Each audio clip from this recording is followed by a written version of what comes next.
I have with us today on our Conscious Fertility podcast, Dr. William Bengston. Bill Bengston is a professor of statistics and research methods at St. Joseph's University in New York and the past president actually, of the Society for Scientific Exploration. And that's an international group of scientists who study anomalies. Dr. Bengston has been doing research into anomalous healing for over 40 years, which is why I invited him onto our podcast today. And he has numerous academic publications. His memoir, The Energy Cure, is published by Sounds True Publishers. He also lectures widely in the US, Canada, and Europe. And I have hosted Bill Bengston online as well on my platform. And I have had the privilege to attend his Bengston Healing Workshop in person as well. Now, his research has produced the first successful full cures of transplanted mammary cancer and methylcholanthrene-induced sarcomas, so tumors, in mice by energy healing techniques that he helped to develop, which we're going to talk to him about today. He's also investigated assorted correlates to healing such as EEG and fMRI entrainment and geomagnetic micropulsation anomalies in healing space. His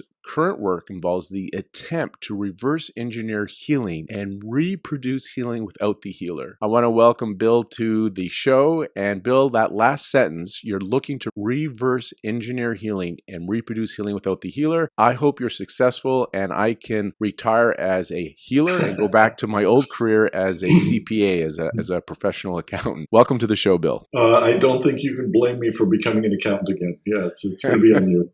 No. Thank you for the invite. The reason I wanted to bring you on for our Conscious Fertility talk, because your research is first of all on cancer. It's not on fertility. I wanted to have you on because there's so many people seeking healing, whether it's for fertility or other things, and your technique is unorthodox. And I thought that if we can let people know on one level that certain things that are told that can't be cured have been cured with an unorthodox method, then maybe more people will be interested in studying these methods of energy healing to see what else they can do and reproduce what you've done. And maybe we'll open up a whole new paradigm of how we can help ourselves heal. I strongly encourage people looking into the method and the technique and practicing and testing and see what works and what doesn't work. It's not a magical panacea for everything. It seems to do a lot of very interesting things with a lot of conditions. And an unexplored area, really, in terms of systematic lab work, has been fertility, which I think would be fascinating to look into. Can we start with what you have done with cancer? So can you share with the audience what was the research? What did you do? What did you discover? And do you believe what you've discovered? Because it sounds like pretty out there, amazing results that you've gotten. Yeah, that's a lot. We only have 4 hours.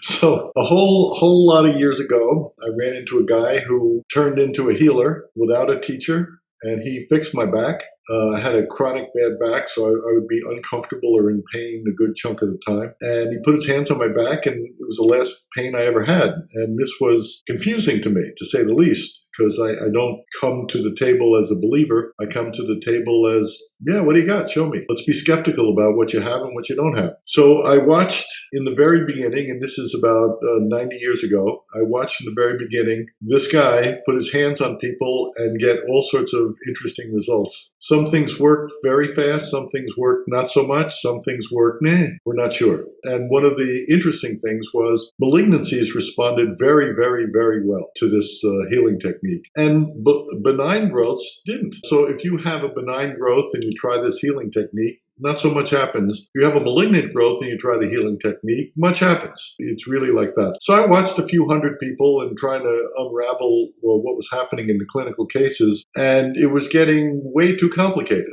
So if you have someone comes in and they have whatever they have, they come in with X condition and they get treated with hands on or hands near or hands off, or they get treated and they get better. What did it? I don't know whether it was time and they were going to get better anyway. I don't know whether it was something they ate, something they didn't eat. You simply can't, or at least I can't figure out how to unravel this stuff clinically. So I took this stuff into the lab, and into a lab we can control the environment, to control the dose, and control the lifestyle, if you will, of whatever it is that we're studying. And so you're trading off.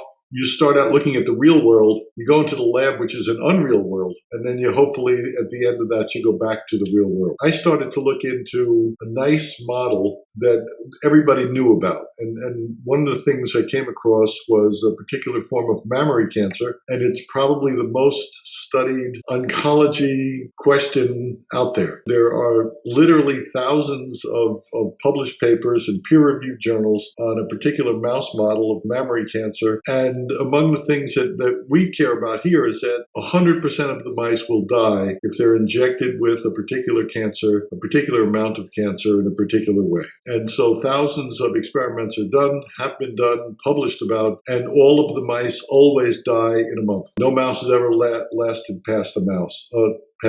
And so what I do is I take something that's already known, quite well understood, or certainly quite well experienced, and I interject a new variable, single variable, simple variable. What happens if you take a mouse model and you do everything the normal biological way, which means the mouse is going to die in a month, and you interject healing? And so we interject healing, and what we find is strange stuff occurs when you interject healing into a cancerous mouse. Tumors, instead of continuing to grow, have a tendency to ulcerate. They look ugly. The mice don't seem to be bothered in any way, shape, or form. The tumors implode, and the mice are cured. It's not a remission because it doesn't come back. It's not a suppression of symptoms. It doesn't come back. The mice are cured for their entire lifespan. And more than that, if the mice are re-injected after they've been treated, they can't get cancer again. And so that becomes a nice model to study because we know it's supposed to happen. I come along and screw things up, and then we find out what happens when you enter with that single variable. So what we found, go ahead. I was just going to say, for your research then, I just got to repeat this because you've said it so kind of casually. To me, this is kind of like, what? Seriously? You've taken mice, you've injected them, causing cancer. This is not you having invented this idea. This is done in research where they invent mice with cancer to study cancer. Yep. And they always die. And you go in and you have this healing technique, which we're going to get into. And this healing technique, these mice are cured, meaning the cancer goes away and they're immune to it. When you inject the mice again with the cancer-causing agents, they don't get cancer. And this has been published. So this is an anecdotal. And this study has been done at numerous med schools, and it's been reproduced numerous times, and people can go and look at this research. I think we have 6 medical schools and 3 other independent biology labs looking at this. It's been published all over the place. You can read some of my technical publications at bengstonresearch.com. So there's, I don't know, maybe 25 or 30 papers on reserve there that if you want to look at geeky things. But what you just summarized was essentially what happens. And I've just finished in Tokyo my 19th and 20th mouse experiment. So the research goes on. What we find is that it's no longer interesting a question to say, do you think healing is real? Or do you think it has potential or something along those lines? It's not an interesting question anymore. Healing happens. And the question is, how do we uncover its process? How do we uncover the thing that stimulates it the most? Where can we take this? And so we've looked at what happens to the healer, what happens to the healee. We've hooked people up to EEGs and functional MRIs. We've hooked up all sorts of probes and put them in the room and looked to see if there's changes in the physical space. We've tested to see if distance matters. What does belief matter? You can just keep going on and on. But no longer is it interesting, does healing happen? In a summary, can you tell us what happens to the healee, the person receiving, and what happens to the healer, the person who's tending or giving the healing? The healer and healee, what we have is I use already existing tools and toys and stuff that you'd find in a lab. And when I do EEG work or I do functional MRI work, we have a tendency to build toys that looks at the brain. We have a brain fetish. And so we don't have an equivalent anything to look at gallbladders, or we don't have something to look at a pancreas. So we can measure in some detail stuff that's going on in a head because we think the head's important. And so we've made all sorts of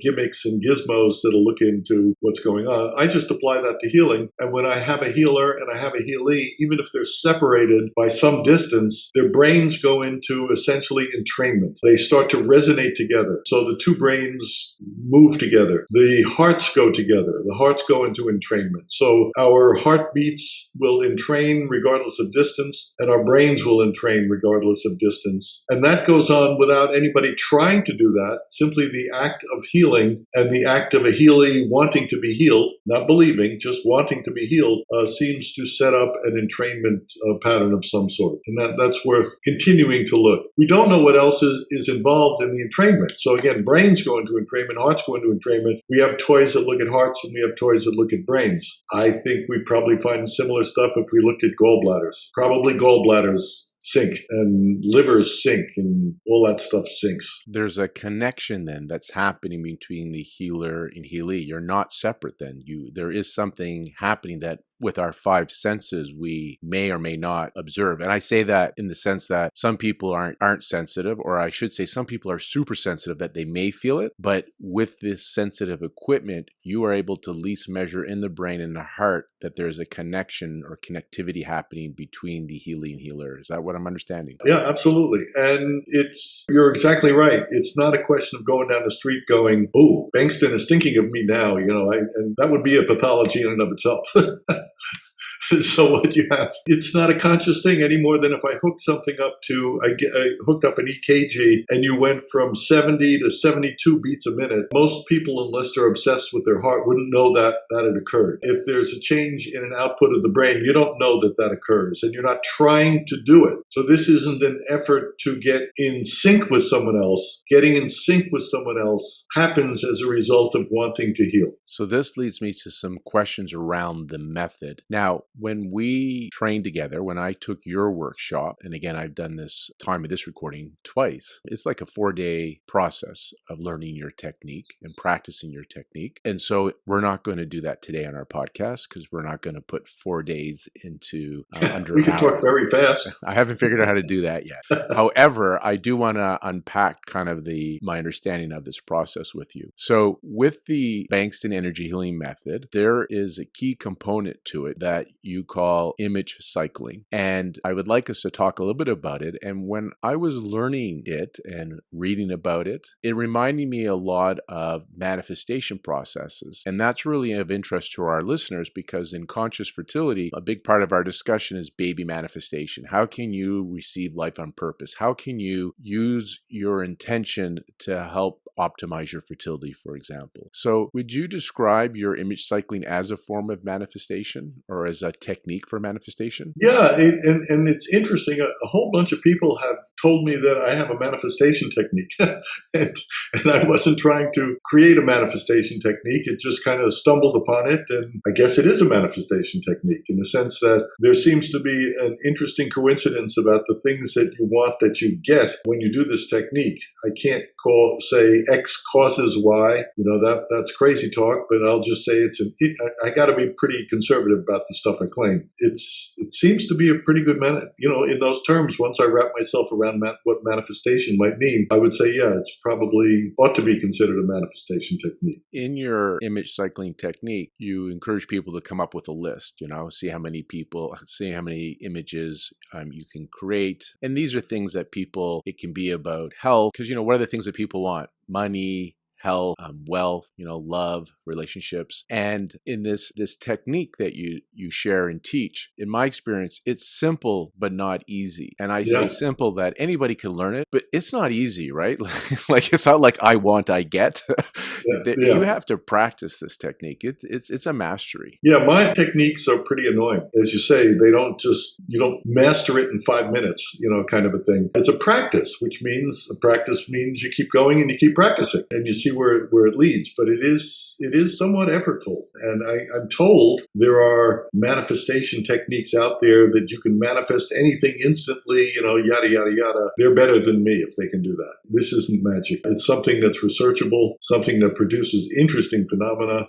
I've taken up a whole bunch of lab time trying to get to the bottom of what in heaven's name does this thing really do, and it's pretty interesting. This is where I'm curious because in your energy healing technique, the healer does this technique called image cycling, and then they intend the healing, and that seems to be, I'm simplifying it, but that's kind of what it looks like from the inside outside observer. And I get curious for our listeners because you could just do the image cycling for yourself if you're looking to manifest stuff like, again, your fertility, a baby. And so that's my first step is just, I know you have no data on this, so I got to clarify. Dr. Bengston has lots of data on this technique for cancer. And some other stuff. and yes. other stuff. What are some of the other stuff? But we don't have it on reproductive health at this point in time. We don't have it on reproductive health. You'd probably be better off just leaving it there. That I don't know, really an outcome. I don't have a predictable outcome for reproductive health. Though there's a handful of folks who have used this for that I'm aware of, and anecdotally,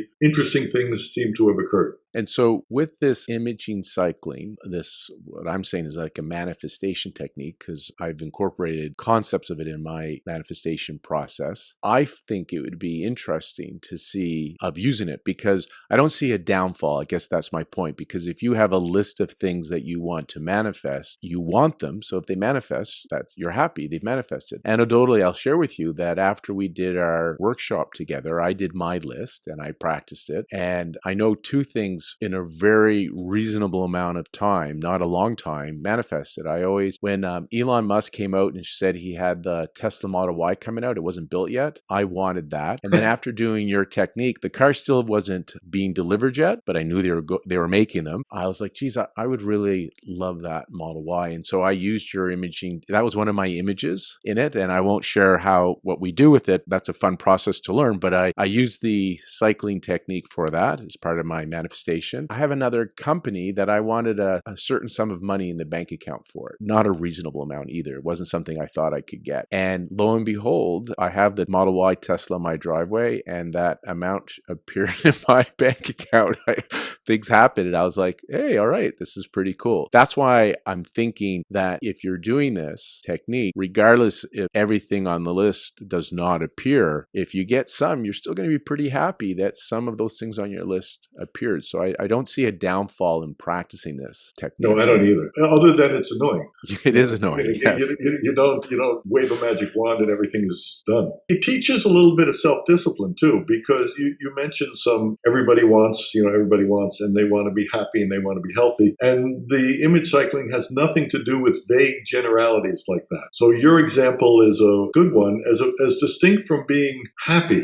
So everybody says, I want to be happy. Well, that has no meaning. It has no recognizable goal. If suddenly I'm happy Tuesday, does that mean I've achieved happiness and now I'm happy, in perpetuity? Or you're sometimes happy, sometimes not.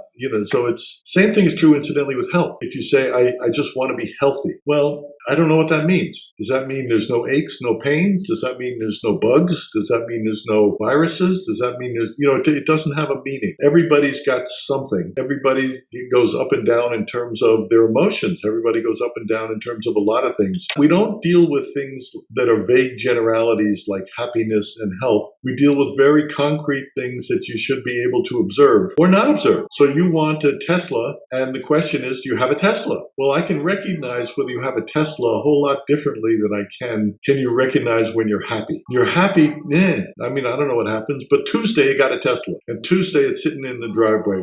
This technique deals only with recognizable, testable, if you will, observable phenomenon that you would want, such as, I want a Tesla, I want a kid. You have a kid, you don't have a kid. It's not, I just want to be happy and go around with a big smile on my face. Did I get the kid? Did I get the Tesla? Did I get the money in the bank? Did I get the whatever it may be? But it's observable. It would be visualizable, as it were. You can visualize the Tesla, and you either have it or you don't. And it's an important piece that you share there, because in studying different manifestation techniques, including yours and how I do it in my practice, being specific is key. Vague is not good. Like, it doesn't work. And I speculate, I don't know, I could not confirm this with data, but I speculate that we're imprinting something on the subconscious. I don't know. I don't know how to measure that, but that's how I try to make my brain understand it. And just to talk about the Tesla, since we got onto the Tesla, and we'll get into the fertility side of it a bit as well. But when I was imagining a Tesla, and why does somebody want something? Because they think they want it because they think it's going to make them happy, right? But as you said, being happy is too vague. So I had this Tesla image, and in it, I could feel the steering wheel. Like, I had all the senses going. I could smell the new smell in the car. I could feel what it drove like when I was in the seats. I could feel the steering wheel. And for some reason in my imagination, Bill, I washed my car a lot. I imagined myself washing my Tesla. And just as you're saying this, what's funny, I just realized I wash my Tesla a lot. So much so that I realized my neighbor came over to me and said, "You really love that car." And I go, "Why do you think that?" He goes, "Because you're always washing it." Right? right? And so there's something I didn't even realize I was always washing it. When I say wash it a lot, like once a week I wash the car, right? It's a meditation. Like literally when I wash it, it's just a meditation. I sit there, I got some headphones on, I take my time, I'm washing it, drying it, and it's an enjoyable experience for me. Yeah. But that was part of when I was practicing my manifestation for the Tesla part, that's what I was doing. And so I just wanted to share that part. As Bill says, you just can't say, I want to be happy. It has to be specific. And then I want a Tesla. Well, you got to communicate to, I don't know what we're communicating to. I call it the subconscious, but you got to imprint it. And there's different techniques that Bill teaches in his programs on how to do that. So just thought I would share that little story because it just dawned on me that I use washing my car as part of my process in my image cycling. And I realize I wash my car a lot now that I actually have it. So much so that it's bothering my neighbor that he sees me wash it all the time. They had to make a comment. You love that car. Almost like it was like a judgment. You're loving that car too much because you're washing it too much. Well, he was probably offering you a 12-step program to stop washing your Tesla. Exactly. I've lost the power to control my Tesla.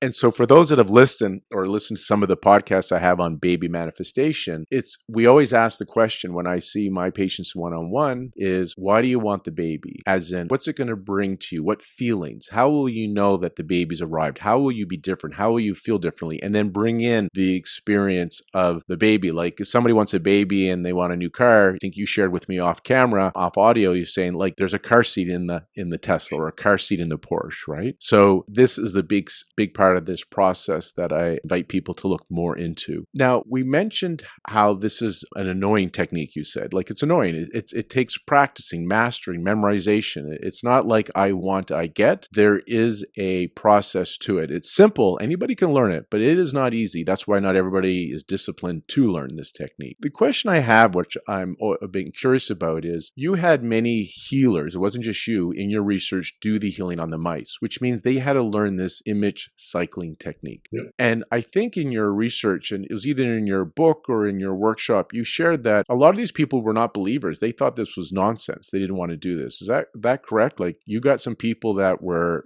kind of skeptics that were just like, this is silly for me having to do this, hold my hands over a cage of mice. Yeah, I handpicked the people who took part in replication of this stuff, and I have a tendency only to pick skeptics just because I myself am a skeptic. I don't default to belief. I test. I find out, am I thinking about things the right way or not? Believers have a tendency not to be open to new things, and regardless of what they believe, because they spend most of their time reinforcing their own beliefs and trying to make sure that, their beliefs win, kind of a thing. So believers come in various flavors. One can be, if we're talking about my stuff, a believer could say everything he's saying is true. That's a believer. And another form of believer is everything he says is wrong. And so if you come at this already knowing that I'm wrong, you're a believer. If you are coming at this thinking everything I say is right, you're a believer. A skeptic is someone who says, I don't know. Let's find out. Let's test. Let's be open. We don't have a skeptic will tend not to have the arrogance to know everything about the way the world works. So I want to play a bit of a skeptic. So I'm not a believer or non-believer. And I have a question for you that if these individuals were skeptics, meaning they weren't like gung-ho to do this technique of image cycling while intending healing to these mice in a cage, hands around the cage, how did you get them to learn this technique? Because I wanted to learn how to do manifestation and I wanted to learn how to incorporate this, which I have, into my practice for healing. I was motivated. I wanted to do it. And man, it was hard to learn this technique. I still think I'm lousy at it, to be honest. Like I don't know how to tell if I've mastered it or not, except for, hey, I got a Tesla in my car and my bank account, my bank account says that. I still think I can't do it, but I'm like, oh, I got that. So the question I have is, how did they do it? Because if I was a skeptic and I was recruited to do this study and I had to put all that effort in, I may say, you know what, Bill, I'm not interested in being in your experiment. This is too much work. How did you get them to do it? Can you actually measure that they're doing image cycling? The answer to the second question is simple. No, I don't have a cyclometer. I don't have a helometer. I'd love to. I'm actually working on different experimental models to see if I can come up with a helometer or a cyclometer that's nice and simple and reasonably reliable.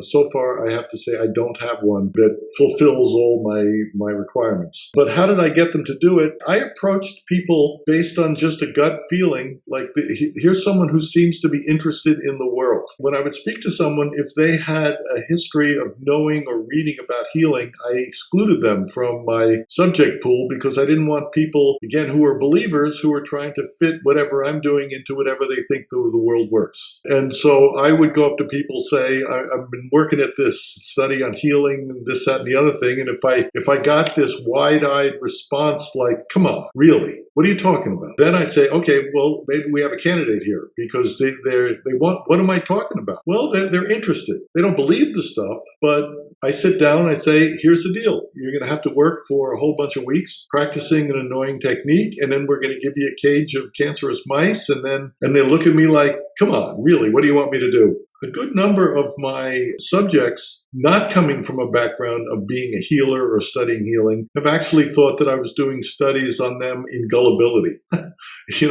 You think we can get anybody to believe anything, so a lot of them got cages of mice, cured the mice, and then got real upset because they didn't believe the stuff. And so a handful of people have done it more than once. Most people have only done it once, and they get scared and run away.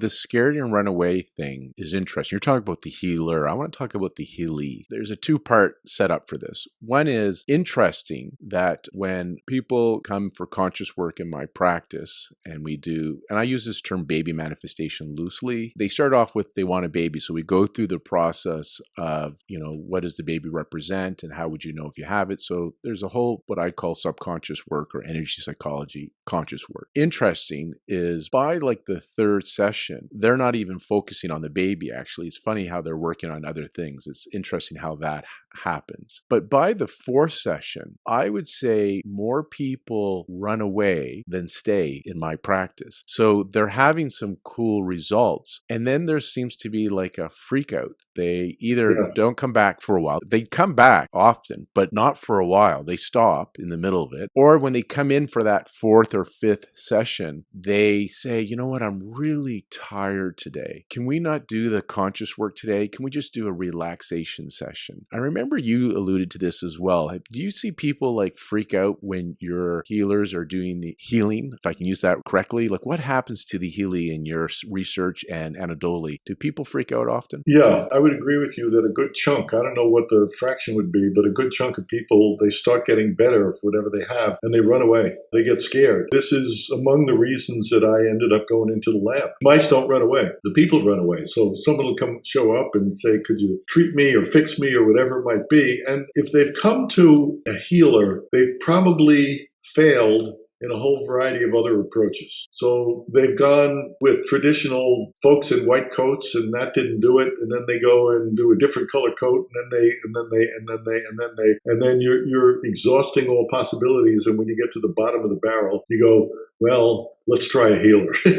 Now, what happens if the healer heals? That's not necessarily anticipated. And frankly, my experience, without putting a number on it, is that a good chunk of people, by the time they get to going to a healer, they're already chronically ill with something. And they have a tendency to become comfortable with their chronic illness. And if someone comes along and takes it away, that can actually be experienced as a loss. I started out, I need whatever it is healed.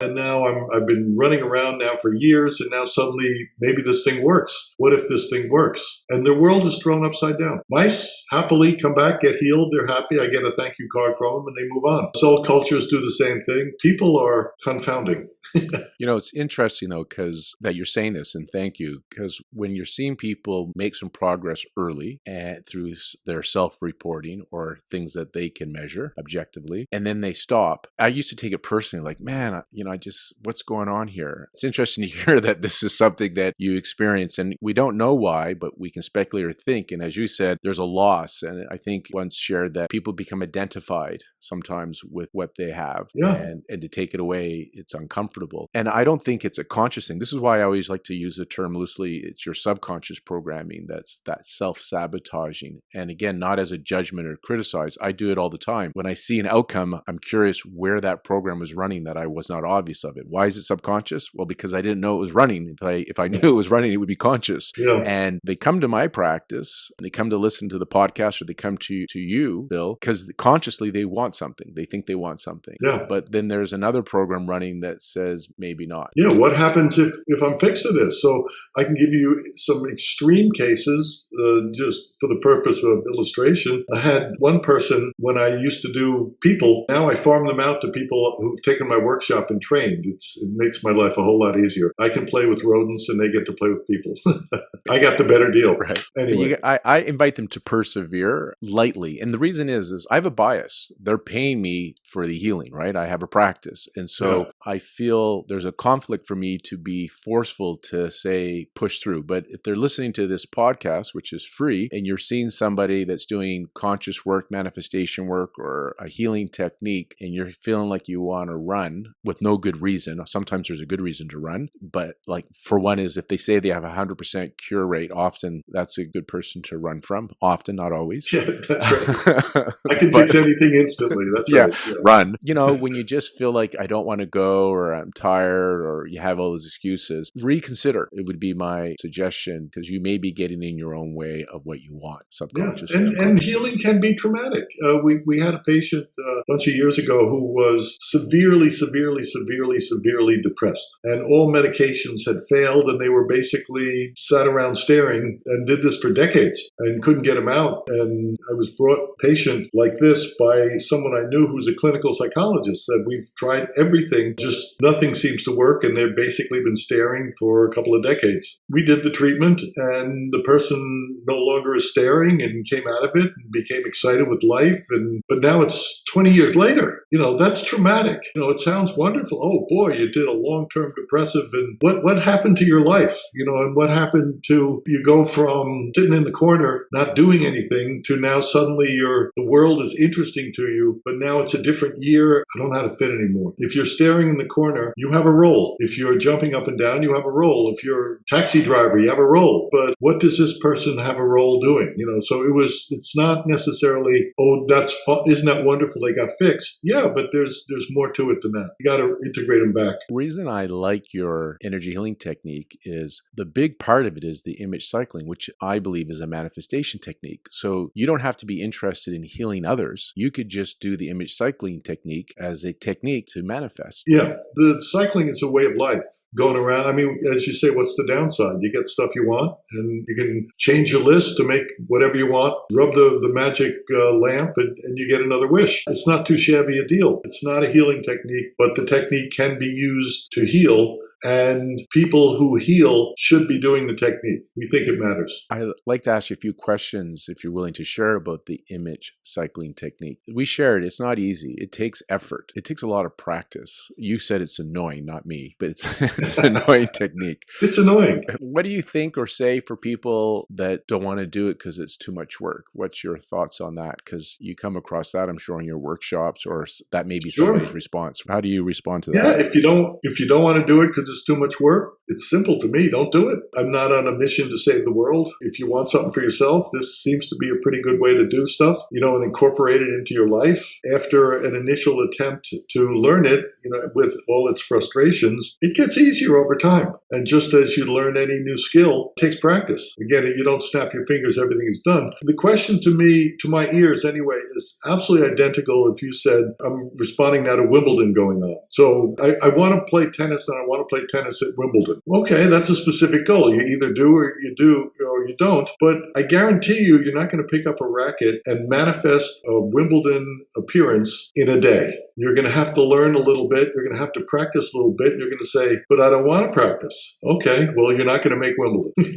It's not going to happen. So you have to decide, what do you want? Do I really want to learn how to play tennis? In which case, you're going to put in some time. Hopefully, you'll have fun when you're doing it, but you're going to put in some time. If you want to learn image cycling, you're going to put in some time. Not as much as going to Wimbledon, but you're going to put in some time. If you don't want to play tennis, don't play. If you don't want to manifest stuff using this technique, don't do it. it's been part of my experience when people come that I think some of the impression is I'm going to come and Lauren will wave his arms around me, a couple acupuncture point needles, a little bit of low-level laser therapy, and boom, everything's done. Yeah. Do magic. Do magic. And I send them home with homework. Like there's things they got to do. I'm the guide, right? I'm giving them the tools, but they have to master the tools. That's where I share a lot of people fall off. It's easy for everybody to start. It's like a marathon. Anybody can start a marathon. Can you finish the marathon, right? That's the challenge. And you need to usually have to train to finish that marathon. But anybody can sign up pretty much and start a marathon. And different people come up with different ways to keep going. So there's practice groups. There's people, self-help groups that get together and do this stuff amongst themselves, and so that works for some people, not for others. I used to take it personally again, like how my program, like I'm not good enough, or how I'm failing, not doing it well enough for them, like I'm not inspiring them enough. And then I remember something you shared with me that if they're not interested in learning this technique, then you're not interested in them. They have to be interested in it. And I've once heard the saying that in healing, anyhow, and that they have to want it more than you do. The healer has to want it more than the healer, in a sense, meaning they got to be able to be ready and willing to do the work, because the healer is not going to be able to do the work for them so much in this cycling technique. Anyhow, you're going to have to be the one to practice. And in my style as well, I'm not one of those gifted people where I can shake my fingers and you get what you want. I can teach you how you can shake your fingers, but you're going to have to go and practice that technique. Yeah. I appreciate you sharing that part. So this may be a fun thing. I'll invite you on the air here. You and I, we've had you online before, but could I interest you in an image cycling technique for baby manifestation, to teach people how to do the image cycling technique, and with the intention that we know that a lot of the audience are going to be people interested in manifesting a baby. I think we can open it up to anybody, Bill. People want to manifest whatever they want in their life. It's just to learn the cycling technique. Is that something that we can talk off air and then let people know at a later date? Well, I think I don't need to be off air for the idea. The idea is a good one. And the reason it appeals to me is because you have a concrete outcome that you want. We can know whether we're successful or not, and we can image it. And we really do want it. So presumably the participants would having some difficulty with fertility. They don't want the difficulty in fertility. And the ones that do want the difficulty in fertility will drift away. But the ones who really want to overcome fertility problems, we can image it. We could cycle it. I think it'd be interesting to play around with. Excellent. So we'll talk more about this, and then you'll check the podcast notes, and hopefully we'll have something on there to direct you to learn more about that as well. Any closing remarks around just the Bengston Healing Method? Anything you want to share from your vast research about energy healing, about manifestation or image cycling? Where's the research going? What are you doing now? What can we look for with respect to data? Well, the stuff I'm doing now is concentrated, though not exclusive. It's concentrated on trying to reproduce the healing without the healer. So there are inexhaustible supplies of people who need help out there, and regardless of what they need help with. So they have pain, condition, a disease, something missing, and who knows. And even if we train a bunch of people to do hands-on or hands near or hands around healing, there's going to be more there's just too many people out there. And so I want to move healing from something unconventional, and it's clearly unconventional, to something that's conventional. And if it's going to be conventional, it has to be able to be reproduced, and it has to be able to be mass produced. So the questions I have are, can healing be stored in material? And the short answer is yes. So I've got a variety of experiments that healing can be stored. Healing can be recorded, and the playback of that recording will produce really interesting phenomena. And again, I have academic papers which are kind of geeky, but you'll see, for example, in an experiment in recording healing, we've looked at 167 genes and found reliably 68 genes change if exposed to a healing recording. And cancer cells will change genomically if we play to them a healing recording. If we play to them a recording, we get something. If we charge material like cotton or we charge material like water,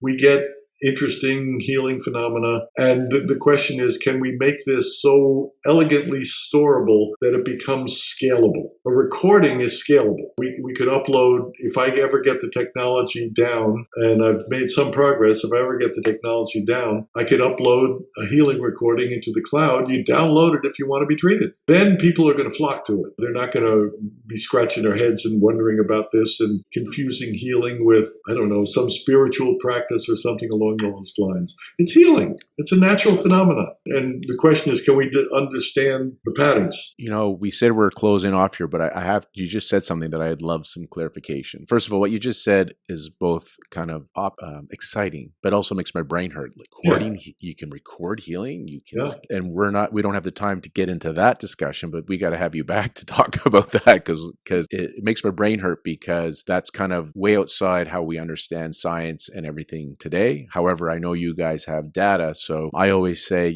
there was lots of smart people that thought the world was flat, and then a few people came around saying it was round, and I think a few of them were killed for that thought and that idea. And now today we just counsel them. We don't physically kill them. We just counsel them. But, look at the world's changed, right? And so being open-minded, I'm curious. I have to say it seems unbelievable. So can't wait to see this data. Look at this data. But you talked about it's healing. It's nothing spiritual. Can you touch a bit about that? Because a lot of the healers or people go to healing, there is a lot of ritual, spiritual, even religious connotation around it. And I don't get that from how you share your stuff. It's kind of like it's gravity. It's just there. There's no spiritual part of it. It's just healing. So do you want to talk on that for a moment? Yep. Yeah, the question about spirituality is an interesting one. And for some reason, healing is conflated with spirituality. I'm not a spirituality expert. I don't know what it means. So I can tell you that it doesn't seem to make any difference what you believe when you're healing. It matters that you do it. I don't say I believe in tennis. I play tennis. I don't say I believe in healing. I play healing. I don't need to go into trance. I don't need to go into a special state. In fact, a lot of the people in my experiments are doing other things while they're treating cancerous mice. So some read books, some come to the lab with partners so they can sit there and talk about their day, stuff, things that are interesting to them. They're not focused on the healing. You're not in a zone that is, I'm with the mice. You're just letting healing happen. It's a natural phenomenon. This comes into setting the intention, mastering the cycling, so you're not having to think about it. You're just cycling. You're just playing tennis. And again, beyond what we're going to talk about today, I would like to just kind of summarize that you have data on using a healing technique that is unorthodox, non-conventional, calling it the Bengston Energy Healing Method at this point in time, and you've been able to cure mice. A part of the technique, there's a two-part. There's the image cycling technique, which to me it's a manifestation technique, and then there's the healing part, which is the sending intention, starting off with an intention part. That's how I'm going to simplify it in my head anyhow. Bill, you may disagree. Go ahead. It works. Your simplification works. Okay. We've talked about, when you think about fertility, and most people that are coming to healers, there could be this desperation. I need to be healed. Desperation. I need to have a baby. And so when we say it's playful, this idea of image cycling, and it would be fun, I'm not using that word loosely, opportunity to come together with people wanting to have a baby and teaching them the image cycling technique, because in that teaching process, they'll learn about keeping it playful and not taking it so seriously. So they may come in desperate and feel like they got to have this baby. And I get that. I understand that. I work with women who are going through this on a daily basis. So I understand that and can respect that and appreciate that. And I think when you study with Bill, you'll be able to transform and have that shift where you want this baby, and this image cycling and this manifestation technique is something that can be fun and you'll want to incorporate in all parts of your life, not just in your healing. Oh, absolutely. And as the baby grows up, you'll still be using it. There you go. Bill, I want to thank you very much for joining us here on the Conscious Fertility Podcast. I like to thank my listeners for tuning in. Check out the show notes for any links where we're directing you to more information on either Bill Bengston and his books and his workshops. Bill, I want to wish you well, and thanks for joining me for this interview. Thanks, Lloyd.